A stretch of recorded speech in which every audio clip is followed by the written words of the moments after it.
주님께서 여러분과 함께 또한 사제의 영과 함께 마테오가 전한 거룩한 복음입니다.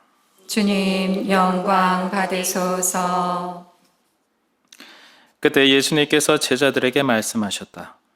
네 형제가 너에게 죄를 짓거든 가서 단둘이 만나 그를 타일러라. 그가 내 말을 들으면 네가 그 형제를 얻은 것이다.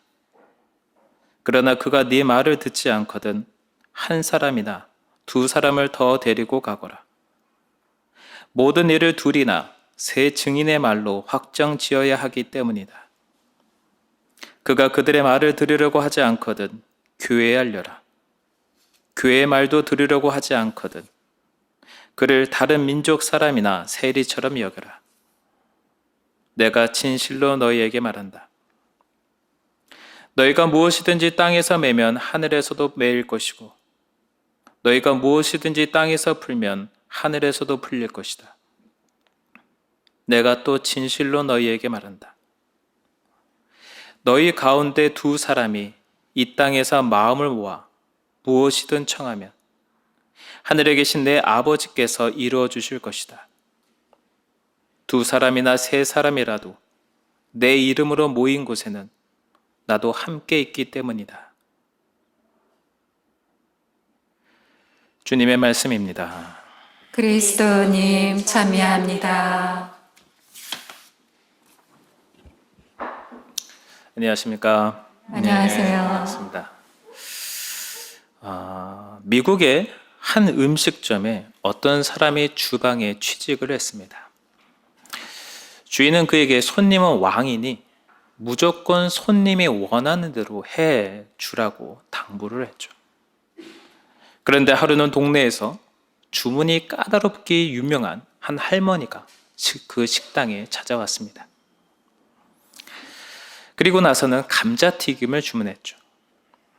아니나 다를까 할머니는 이 사람이 만든 음식을 보고 불평을 합니다. 감자를 너무 굵게 썰었어. 통나무 같네. 다시 만들어 오게. 하는 수 없이 그 사람은 감자를 전보다 더 얇게 썰어 튀겨서 가지고 갔습니다. 이번에도 할머니는 감자가 굵다며 항의를 했습니다. 그래서 다시 더 얇게 썰어 가지고 갔지만 또 트집을 잡았죠. 그러기를 몇 번이나 거듭한 끝에 마침내 할머니는 만족스럽게 식사를 마쳤고 다음날 그 동네에서는 아주 바삭하고 고소한 감자튀김에 대한 소문이 퍼졌습니다.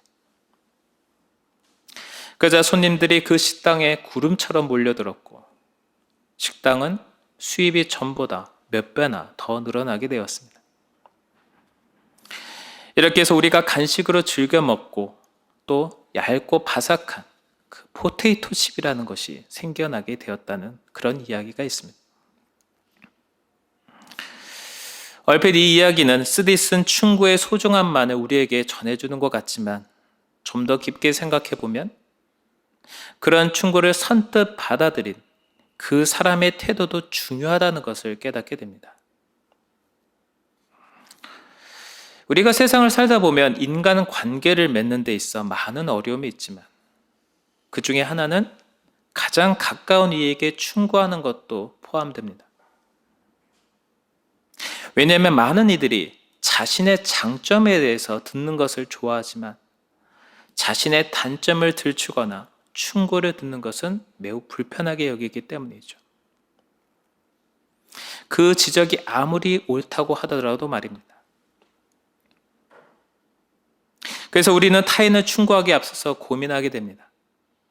어떻게 하면 상대방의 마음을, 기분을 상하지 않게 할 수 있을까? 그런 충고를 할 수 있을까라고 말이죠. 잘못하다가는 그 사람이 창피를 당하거나 인격과 명예 또는 자존심마저 상하게 만들 수 있기 때문입니다. 그러게 오늘 복음의 예수님께서는 사람들, 특히 우리 그리스도인들이 잘못한 형제에게 충고하고 죄를 바로잡아야 하는 그 순간이 닥칠 때 지켜야 될 중요한 규범을 말씀해 주시는 것 같습니다. 먼저 예수님께서 말씀하십니다. 마태복음 18장 15절.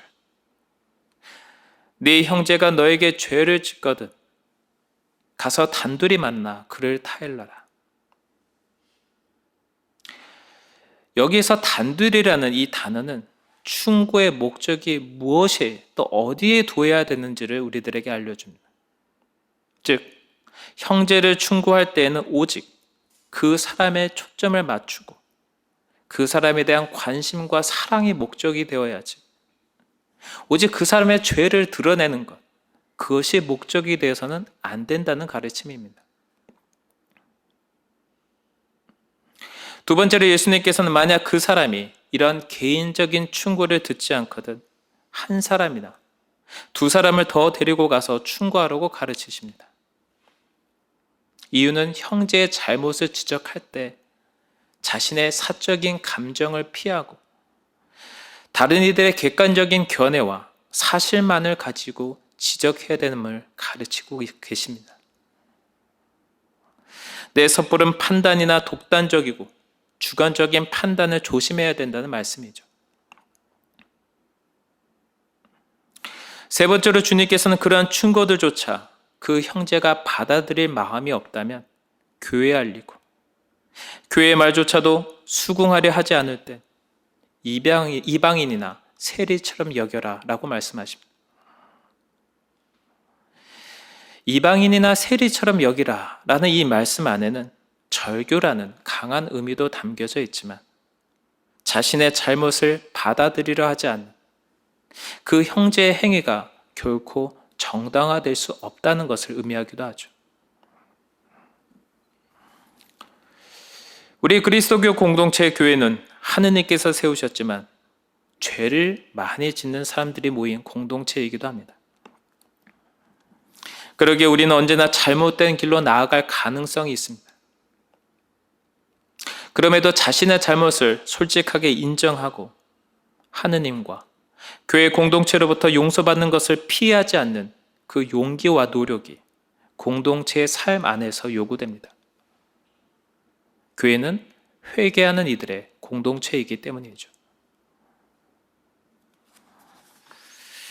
예전에 제가 본당에 있을 때 어린이 미사 강론에서 학생들에게 유명한 미국의 초대 대통령이었던 조지 워싱턴의 한 일화에 대해서 이야기한 적이 있습니다. 대략적인 이야기는 이렇습니다.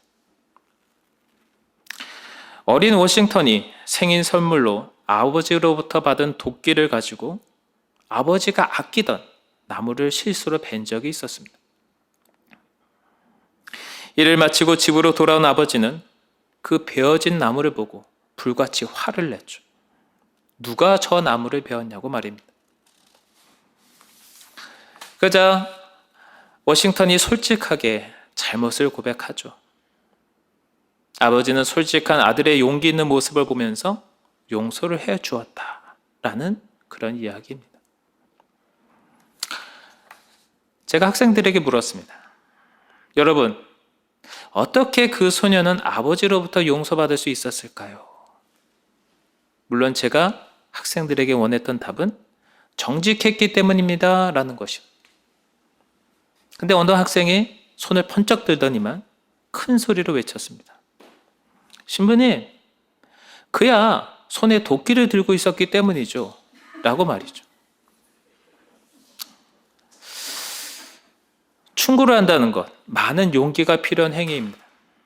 더욱이 훌륭한 충고를 한다는 것은 더더욱 어렵습니다. 그러나 충고보다 더 어려운 일은 바로 상대방의 충고를 있는 그대로 받아들이고 자신의 잘못을 뉘우치려 변화하려는 노력일 것입니다. 따라서 내가 잘못된 길로 들어서는 것을 관심 있게 바라봐주고 충고해주는 그 형제를 불편함이 아니라 감사로 대해보는 것은 어떨까?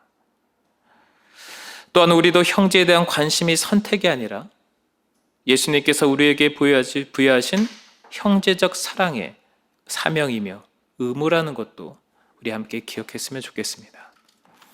잠시 복음 말씀 묵상하도록 합시다.